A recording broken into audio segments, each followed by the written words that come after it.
Yeah, good afternoon, our beloved friends. Sorry for the break in transmission. I just experienced some little network hitches here and there.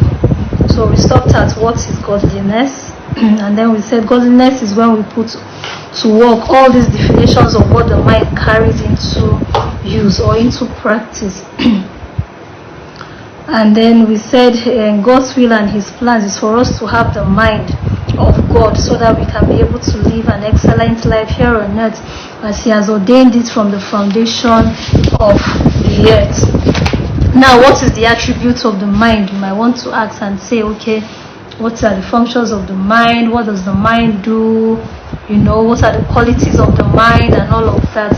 So the number one attribute of the mind is for creation. The attributes of the mind is for creation. Now, when we talk about creation, we have God as a role model. We have God as an example that created the heaven and the earth just by the words that came out of His mouth. I'm sure He sat down and thought of it from His mind and said, okay, the world is actually without form and void, and darkness is all over the face of the deep. Like, I need to make sure that I make it more colorful, I bring in humans, I make it, more habitable.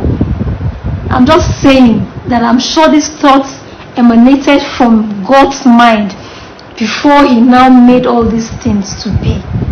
Now, one of the functions of the mind is for what? Creation. You sit down, you create things and you make it happen. Number two, attributes of a mind is for invention. We have read of so many men and women in time past that have invented one thing or the other. The phone we are using was invented by somebody.